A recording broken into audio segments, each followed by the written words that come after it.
Hi, this is Dr. Cynthia Clark, acupuncture physician, applied clinical nutritionist, and creator of Energy Evolution. And so many of you have commented to me about my last video about coffee, where I talked about some of the problems that coffee can cause. For example, that it can be a vector for mold entering into the body, and then also it's an endocrine disruptor. So if you're having trouble losing some weight, or if you're finding yourself having sugar cravings, then you might look to your coffee as the last stand of a little bit of what you think you can get away with, and then what your body actually wants.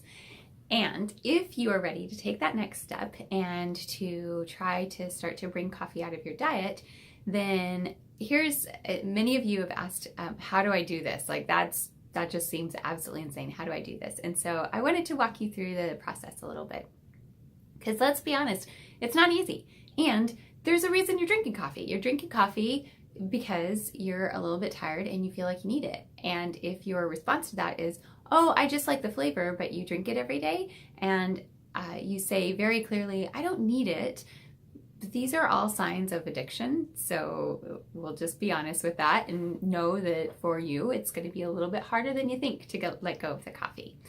Even coffee addiction can even happen over just a couple of days because of that mold die-off. So it's going to feel can feel very cloudy-headed, low energy like this. So let's talk about how to do it. Step number 1, drink lots of water. Start right now. And I'm not kidding about this. Coffee dehydrates you and it pulls minerals out of your body. So you need water, and you need water with minerals in it starting today. If you are drinking coffee and you're not going to quit, it's especially important to drink water with the appropriate minerals added back into it.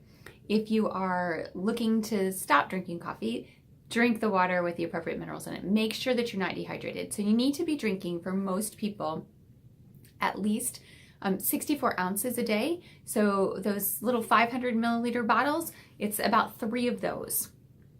That is if you're not exercising at all in Florida in the summertime, which I certainly hope that you are exercising, in which case you're going to need at least 1 additional bottle. So step number 1, drink lots of water. Step number 2 is eat the right nutrients. This is a great time to gift yourself. As you're coming off the coffee, gift yourself a day or 2 of some really fantastic juices. I mean green juices, not like 100% carrot juice or apple juice or beet juices. I mean the green juices that are rich and dense with nutrients, so that you can really, really, really flood your body with all of the nutrients it needs, because it's going to be going through a hard time and it needs some help.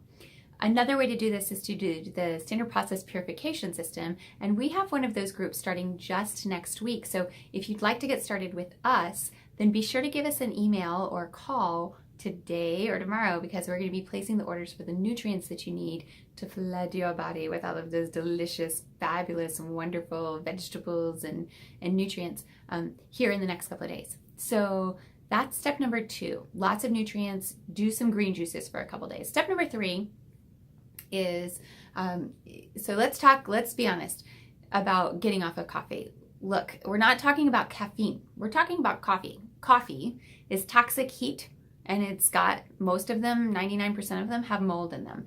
This is what's hard on your body. So if you're looking at switching from coffee to something else, you don't have to give up caffeine necessarily.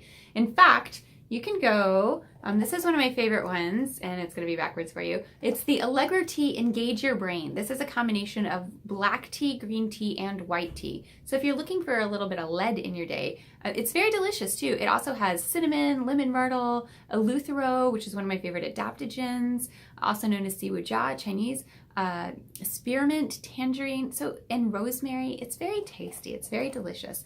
The Allegro Engage Your Brain is a great way to go. If you're ready to take the next step, let's say you want to move from black tea to green tea, there's a couple of different options. My favorite one is the organic matcha. And the reason that you want to make sure to get organic is because you're actually having the powdered, like you can see here, you're not having a tea bag here, you're having the powdered tea itself. So you're consuming the full leaf. Very important to make sure to get the organic in that case. And matcha tea has a nice healthy level of caffeine in it. However, from my personal experience, I can tell you that I can drink several cups of matcha tea a day. Even when I was working on my book, which is now getting ready to go to its final draft to the editor, yay!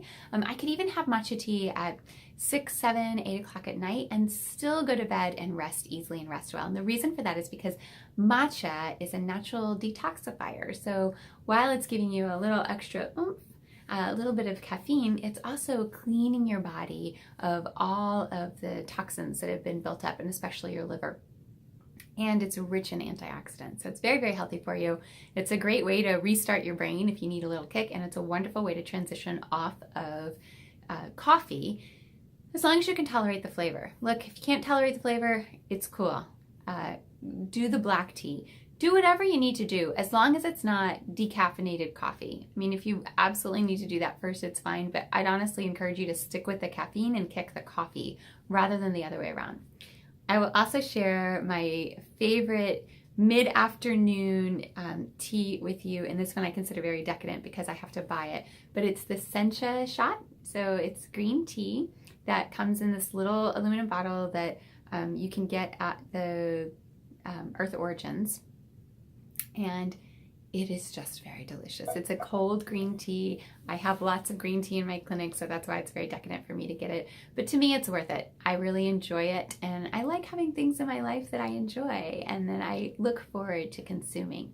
Another thing to have during this time is, while you will expect your sugar cravings to decrease, because that happens naturally when you kick the coffee, while you're expecting that to decrease, you might still want to have a little bit of the lower sugar fruits around you. So like maybe some delicious blackberries or raspberries would be a good treat for yourself during this time, especially in the mid-afternoon. And then the best thing that I could say in addition to all of this is, there's one thing that you can do that's totally free that will really help you kick the coffee. It'll help you sleep better. It will help you wake up better. It'll help you sleep, not only go to sleep more easily, but sleep more soundly. And it will decrease inflammation in your body. Can you guess what it is? It's been the topic of a different contest that we had, and it is dun, dun, dun, dun, exercise. So getting some good, like getting a good half hour of some really great cardio in there. And I don't mean just walk. Walking is fine. It's great. There's nothing wrong with walking, and it's way better than sitting on the couch. But when you go for your walk, just step it up a little bit and give yourself a little push. So maybe walk for 5 minutes when you start, and then do a minute of a little light run, a little light jog if you're new to this, if you haven't been exercising. And then you can go back to walking and then do another minute of a light run. In this way, you'll significantly increase circulation in your body, and you'll start having fun in your body again. I mean, even for me, if I don't exercise for a few days, I start to feel kind of old, and I get the aches and pains, and it's like, I just aged a decade in the past 3 days. What happened? Just because all of the tissues in our heart turn over so fast that the newly formed tissues, they're not as trained as the tissues that were fully trained just the other day. So exercise is a phenomenal way to move yourself off of coffee. It's a phenomenal gift to give to yourself. Find one thing that you enjoy doing and start with that. Do it for 30 minutes, 3 times a week, and notice the differences you feel in the body. Look for the subtle changes that you might see in your brain and maybe in your belly, your digestion, in your weight. Maybe you start to lose weight that quickly, or maybe you just start to feel better. Just give yourself the opportunity to observe yourself and see what you observe. Make a list and keep track of what really works for you, and then add those things in. Be committed to it, be disciplined, and do that on a regular basis and see what happens in your life. And then call me or write me and let me know how it happened, how it went. Okay, I'm Dr. Cynthia Clark with Longevity Wellness. I'm happy to help you kick the coffee, and in doing so, get more slim and less foggy brained. And I look forward to talking to you again next week.